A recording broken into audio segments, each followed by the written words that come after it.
In this video, we will try to understand Sudan Crisis. We are well aware that Sudan is in news from last few days. In this video, we will see why it is in news, what is the issue happening in Sudan, and what are the stakes of India involved in it. This topic is important under General Studies Paper 2 of Civil Service Examination in the section International Relations. In prelims, it can be covered under events of international importance. So without wasting our time, let us start the video. If you see, in the month of January also, Sudan is in news because India sent its women peacekeepers to UN mission in Sudan. You should remember that United Nations organization created United Nations Peacekeeping Force, which will be under the command of UNSC to promote and to protect international peace in conflict areas. Under this UN Peacekeeping Force, members of UN are supposed to send certain forces to different missions. Under this, India sent first ever women peacekeeping force to Sudan. It should be noted that India already sent its women contingent in the year 2007 to Liberia. So this is in news even in the January month also.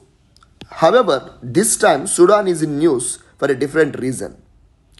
Before going to understand the conflict, let us try to understand the Sudan history. Sudan is very important place from the medieval history point of view. From the medieval history onwards, Sudan is in global affairs.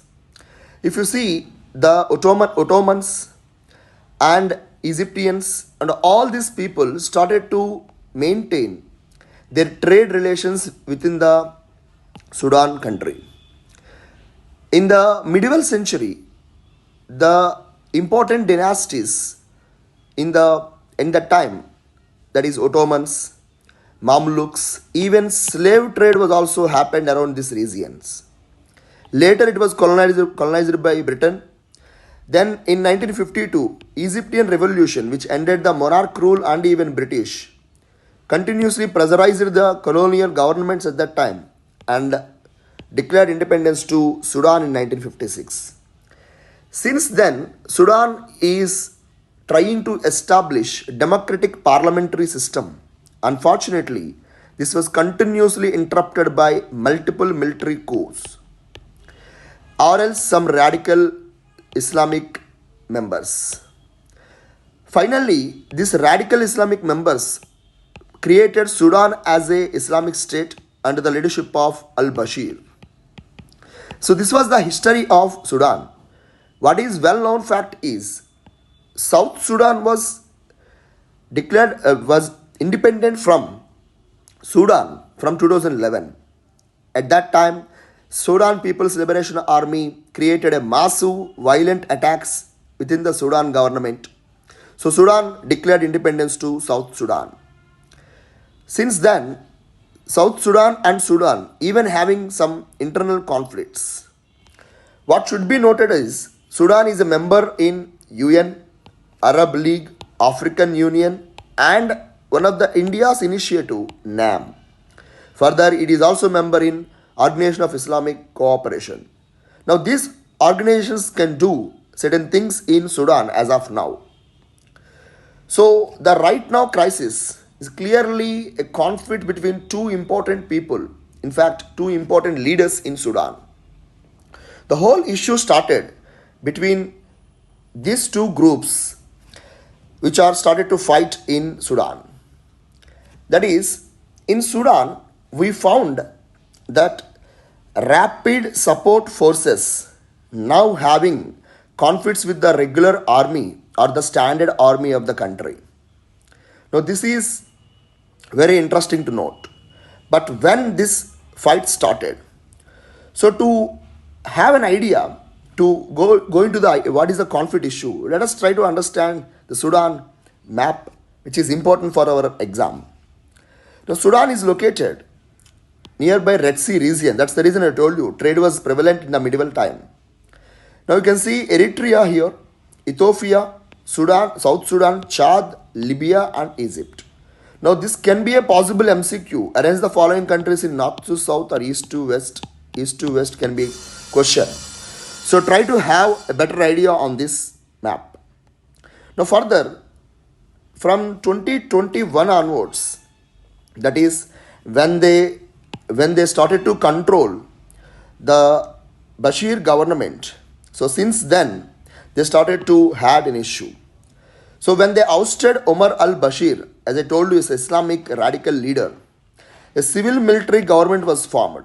So they had a deal and a government was formed. At that time, General Burhan and General Daglo both had some kind of agreement over the government.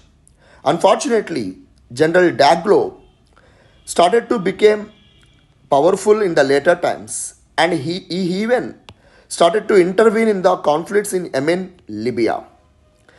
Apart from that, he got more control over Sudan gold mines. So this created a kind of problem. General Daglo controlled the rapid support forces, and these rapid support forces are accused of human rights abuses and even massacre of lot of people in 2019. Since then, there was a crack started between General Burhan and even Daglo. Now these both leaders started to fight each other in open public forums, and this was started to lead a conflict between these two forces, and the capital of Sudan, Khartoum, witnessed violent attacks on each others. This created the current problem between the groups, and now people are at danger level. Now peace was disrupted, and this is an image which I took from the first post where it can be helpful to understand the issue. So coup was conducted and they started to become leaders. So Hamdoum is the name of General Daglo, and now the fight was started between these two leaders. Finally, from Indian point of view, we can understand that Indians reported shortage of electricity, food and water, and they are stranded as the fight started between Sudanese General Army, that is Sudanese Armed Force, and paramilitary rapid support force of General Daglo. And recently Siddaramaiah tweeted about the issue of Hakki Pakki tribes who are stranded in Sudan. So this was the issue happened. We will try to follow up the coming events in the videos. And I want to conclude that an eye for an eye makes the world blind. So it is high time all the stakeholders, which I mentioned that Sudan is a member of UN, NAM, Arab League, Organization of Islamic Countries, they should take the initiative and they